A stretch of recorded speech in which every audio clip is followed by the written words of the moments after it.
Assalamualaikum warahmatullahi wabarakatuh. Perkenalkan, nama saya Muhammad Hidur Rahman, NIM 2024 10 10 10 57 dari kelas Sistem Basis Data A. Jadi pada kesempatan kali ini saya akan mempresentasikan tentang modul Select Multitabel. Baik, sekarang kita sudah berada di PostgreSQL-nya. Di sini untuk yang pertama adalah Select dua tabel. Untuk kode soal A6, tampilkan nama-nama produk, harga, serta nama kategori barangnya terurut berdasarkan nama kategorinya. Pertama-tama, kita join terlebih dahulu tabel-tabel yang ingin kita gunakan, yaitu di sini kita gunakan tabel products dan juga tabel kategoris. Setelah kita gabungkan kedua tabel tersebut, menggunakan join, kita dapat select nama produk, yaitu product name dari tabel produk, dan juga unit price, harga dari tabel produk, dan kategori nama barangnya, yaitu kategori name dari tabel kategoris. Terurut berdasarkan nama kategorinya. Jadi kita order by kategori name ascending. Kita dapat run untuk melihat hasil dari query-nya. Di sini akan menghasilkan sebanyak 77 baris data. Di sini akan tampil 3 kolom, yaitu kolom product name dari tabel produk, unit price dari tabel produk, dan juga kategori name dari tabel kategoris.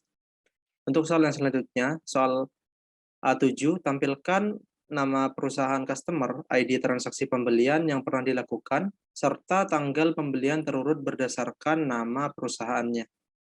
Pertama-tama kita join tabel customer yang saya aliaskan dengan C ke tabel orders aliaskan dengan O. Setelah itu kita select untuk nama perusahaannya, yaitu company name dari tabel customer dan juga ID transaksi pembeliannya, yaitu order ID dari tabel orders. Di sini juga diminta untuk menampilkan tanggal pembeliannya, yaitu order date dari tabel order, turut berdasarkan nama perusahaannya. Jadi kita order by company name-nya, yaitu company name dari tabel customer ascending. Kita dapat lihat untuk hasil run dari query-nya akan menghasilkan 3 kolom dengan 837 baris data. Di sini ada kolom company name dari tabel customer, juga ada ID transaksi dari tabel orders, dan juga order date dari tabel orders. Soal yang selanjutnya, tampilkan ID orders, tanggal orders, serta ID barang yang dibeli pada orders tersebut. Jadi kita join kembali tabel orders dengan tabel order details. Setelah kita join keduanya, lalu kita select kolom yang ingin ditampilkan, yaitu ada ID orders dari tabel orders, juga ada tanggal orders, order date dari tabel orders, dan ada kolom product ID dari tabel order details. Kita dapat select untuk hasil run dari query-nya dan menghasilkan 3 kolom dengan 2155 baris data. Di mana kolom-kolom di sini memuat tentang order ID, order date, dan juga product ID. Soal yang selanjutnya yaitu tentang select lebih dari 2 tabel. Jadi soal yang pertama yaitu kode B4. Tampilkan ID orders, tanggal orders, nama barang, serta harga barang yang terjual. Kita join terlebih dahulu tabel-tabel yang ingin digunakan, yaitu ada 3 tabel dari tabel orders, tabel order details, dan juga tabel produk. Kita lihat di sini, ketiganya saling memiliki relationship, yaitu tabel orders, tabel order details, dan juga tabel produk. Jadi kita dapat menjoinkan ketiganya. Pertama-tama kita joinkan tabel orders ke tabel order details, lalu kita joinkan tabel order details ke tabel products. Setelah itu kita tampilkan atau kita select kolom-kolom yang ingin ditampilkan, yaitu ada ID orders dari tabel orders, ada order date dari tabel orders, ada product name dari tabel product, dan juga unit price dari tabel product.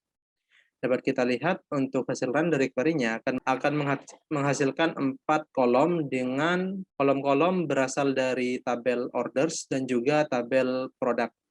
Order ID dari tabel orders, order date juga dari tabel orders, dan untuk product name dan unit price itu berasal dari tabel product. Soal yang selanjutnya, tampilkan nama lengkap employee beserta nama teritori tempat employee tersebut bertugas. Pertama-tama kita join terlebih dahulu, kita cari relationship dari tabel-tabel yang akan kita gunakan. Di sini saya menggunakan tabel employee, saya joinkan dengan employee territories, lalu saya joinkan lagi dengan territories. Jadi ketiganya saling berrelationship. Nah, setelah kita join-kan dari tabel employee ke employee territories, lalu ke tabel territories, kita select nama lengkapnya, yaitu nama lengkap berasal dari first name dari employee tersebut digabungkan dengan last name-nya. Saya aliaskan dengan nama lengkap, dan untuk territory description-nya atau tempat employee tersebut bertugas, kita dapat ambil dari kolom yang ada di tabel territories, yaitu territories description. Kita dapat lihat untuk hasil run dari query-nya akan menghasilkan sebanyak 49 baris data dengan 2 kolom, yaitu kolom nama lengkap dari employee tersebut dan juga teritori tempat dia bertugas. Soal yang selanjutnya, tampilkan nama customer, order ID, tanggal order, beserta nama shipper yang mengirim barangnya. Jadi di sini kita juga menggunakan 3 tabel, yaitu tabel customer, orders, dan shipper. Kita lihat di sini, customer, orders, dan shipper saling memiliki relationship, yaitu order sebagai perantaranya. Di sini kita joinkan terlebih dahulu customer dengan orders, lalu dari orders kita joinkan dengan shippers. Setelah kita joinkan ketiga tabel tersebut, kita select kontak name-nya sebagai nama customer dari tabel customer-nya, order ID dari tabel orders sebagai order ID, dan untuk tanggalnya kita juga dapat mengambilnya dari tabel orders, yaitu order date, dan untuk kolom company name ini digunakan untuk nama shipper yang mengirim barangnya dari tabel shippers. Kita dapat lihat untuk hasil dari query-nya itu ada 830 baris data. Untuk kolom-kolomnya itu akan tampil kontak name, order ID, order date, dan company name. Jadi di sini Paul Henriette itu melakukan order ID di order ID ini pada tanggal ini, dan untuk company name-nya itu adalah Federal Shipping. Begitu pula untuk data-data lainnya. Soal yang selanjutnya, tampilkan nama-nama supplier beserta nama kategori barang yang disuplainya. Yang pertama-tama kita joinkan tabel supplier, produk, dan kategoris. Di sini supplier, produk, dan kategoris kita joinkan ketiganya. Setelah itu, setelah kita joinkan ketiganya, kita select kontak name-nya dari tabel suppliers. Di sini sebagai nama suppliers-nya dan juga kategori name-nya, yaitu dari kategoris, dari tabel kategoris. Kita dapat lihat untuk hasil run dari query-nya akan menghasilkan sebanyak 77 baris data dan 2 kolom, yaitu ada kontak name yang isinya itu adalah nama dari supplier-nya dan juga kategori name, yaitu barang yang disuplainya. Selanjutnya adalah tentang select multitabel dengan syarat. Soal yang pertama, tampilkan nama-nama produk, harga, serta nama kategori untuk produk yang kategorinya beverage dan harganya di bawah $10. Jadi, kita join terlebih dahulu tabel produk dan kategori. Setelah kita joinkan, di sini kita select kolom-kolom yang diinginkan, yaitu ada product name, nama produk, ada unit price, harga, dan juga ada kategori name yang berasal dari tabel kategoris sebagai nama kategorinya. Dan untuk syaratnya di sini diminta hanya yang beverage dan harganya di bawah 10. Jadi kita dapat memberi where di bawah join, where kategori name-nya itu beverage and unit price-nya itu lebih kecil dari 10. Dapat kita lihat untuk hasil dari query-nya akan menghasilkan 2 baris data. Untuk kolom yang pertama itu ada product name, kolom yang kedua ada unit price, dan ada kategoris, di mana 2 data ini merupakan 2 data yang memenuhi 2 syarat tersebut, yaitu dia itu kategori name-nya beverage dan untuk unit price-nya itu lebih kecil dari 10. Itu soal yang selanjutnya. Tampilkan nama perusahaan customer asal USA, order ID transaksi yang pernah dilakukan sebelum tahun 1997, serta tanggal pembelian terurut berdasarkan tanggal pembeliannya. Jadi kita join lagi di sini dari tabel customer, kita join ke tabel orders. Setelah kita join, kita gabungkan kedua tabel tersebut, kita select kolom-kolom yang ingin ditampilkan, yaitu di sini ada company name, juga ada order ID dan order date. Serta kita beri statement di bawahnya, yaitu where country-nya itu I like USA, karena yang diminta di sini hanya asal USA, dan terjadi untuk ID transaksinya itu dilakukan sebelum tahun 1997. Kita dapat ekstrak, kita ambil year from order date, itu lebih kecil dari 1997, dan diminta untuk terurut berdasarkan tanggal pembeliannya. Jadi kita dapat order by order date. Kita dapat lihat untuk hasil run dari query-nya akan menghasilkan 23 baris data dengan 3 kolom, yaitu kolom company name, kolom orders ID, dan kolom order date. Kita juga dapat menambahkan country di sini untuk melihat apakah country-nya sudah USA semua. Nah, di sini sudah USA semua. Dan untuk order date-nya itu sudah terjadi sebelum 1997, yaitu dimulai tahun 1996. Soal yang selanjutnya, tampilkan nama customer, order ID, tanggal order, beserta nama shipper yang mengirimkan barang untuk order yang tujuan pengirimannya sama dengan negara asal employee dan dilakukan setelah tahun 1997. Jadi, kita join terlebih dahulu tabel-tabel yang ingin digunakan, yaitu ada tabel customer, kita join dengan orders, setelah itu kita join lagi dengan tabel employee, setelah itu kita join lagi dengan tabel shippers. Setelah tergabung semua tabelnya, kita select kolomnya, yaitu select kolom contact name untuk nama customer-nya, juga ada order ID, tanggal order, order date, sama company name. Di sini company name berasal dari tabel shipper-nya. Lalu kita beri statement. Karena di sini yang diminta adalah tujuan pengirimannya itu sama dengan negara asal, maka kita dapat memberikan where ship country dari tabel orders itu sama dengan country dari employee-nya, yaitu country dari tabel employee, and dia terjadi setelah tahun 1997. Kita ekstrak, kita ambil year from order date, itu harus lebih besar dari 1997. Kita dapat run untuk hasil dari query-nya. Nah, di sini akan menghasilkan 38 baris data dengan 4 kolom, yaitu kolom contact name, order ID, order date, dan company name. Di sini untuk kita lihat, juga kita bisa tambahkan apabila kita ingin mengetahui untuk country-nya apa sudah sama. Nah, di sini sudah sama USA, USA, USA, USA, dan sebagainya. Dan untuk ordernya juga sudah terjadi setelah tahun 1997, yaitu pada tahun 1998. Soal yang selanjutnya, untuk produk yang harganya 5-10 dolar, tampilkan nama-nama supplier beserta nama kategori barangnya. Kembali kita join terlebih dahulu tabel-tabel yang bersangkutan, yaitu ada tabel shippers dijoinkan dengan tabel orders, setelah itu kita joinkan lagi dengan tabel order details, setelah itu kita joinkan lagi dengan tabel products, dan yang terakhir kita joinkan dengan tabel kategoris. Setelah itu kita ambil atau kita select kolom-kolom yang ingin ditampilkan, yaitu ada nama supplier dan juga nama kategori barangnya. Jadi ada nama supplier yaitu company name, dan juga ada kategori name-nya dari tabel kategoris. Dan untuk persyaratannya itu unit price-nya harus di antara 5-10 dolar. Jadi kita bisa where unit price between 5 and 10. Kita dapat run untuk melihat hasil dari query-nya.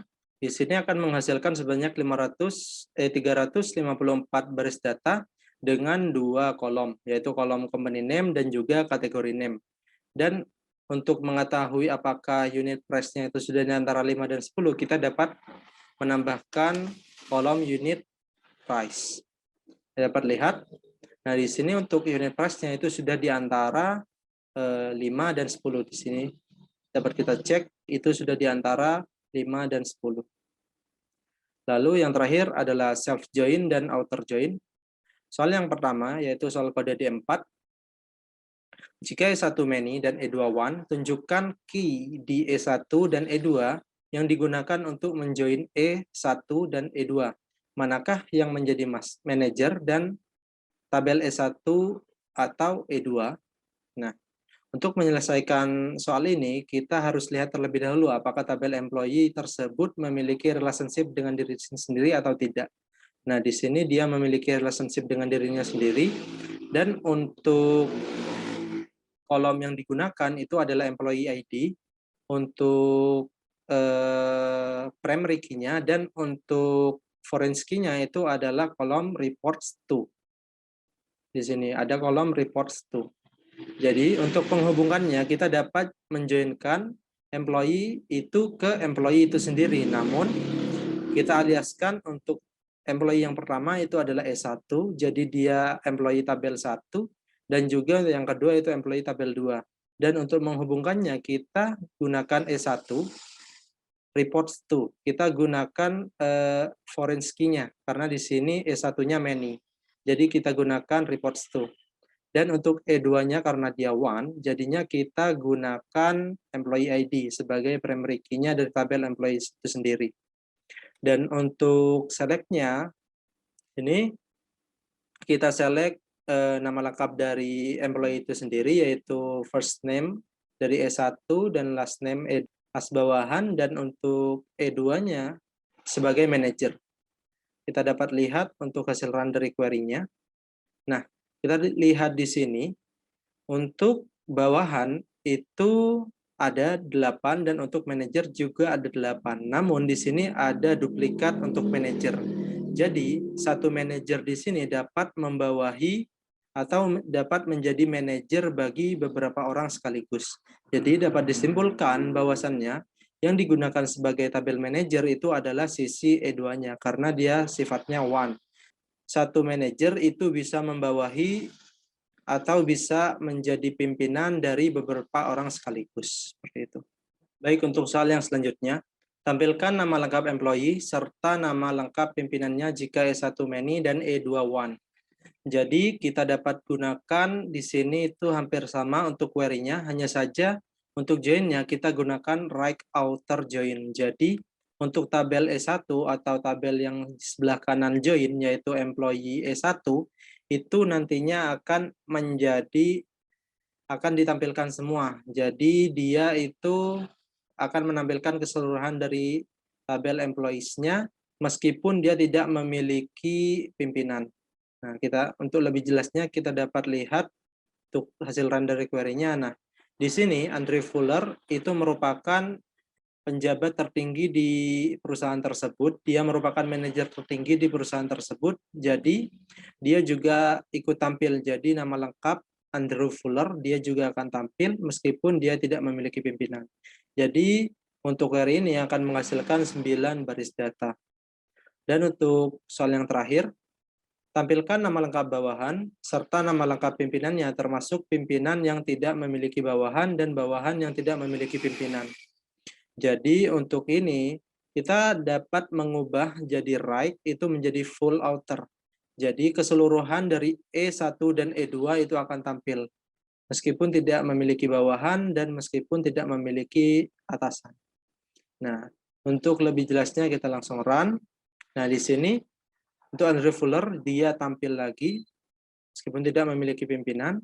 Dan untuk beberapa karyawan lainnya yang berada di posisi paling bawah di perusahaan tersebut, yang dia bukan merupakan manajer dari siapapun, dia juga akan tampil. Di sini ada beberapa yang tidak memiliki bawahan. Mungkin sekian presentasi yang dapat saya sampaikan tentang modul ini, yaitu modul multitabel. Kurang lebihnya saya mohon maaf. Wabillahi taufik wal hidayah. Wassalamualaikum warahmatullahi wabarakatuh.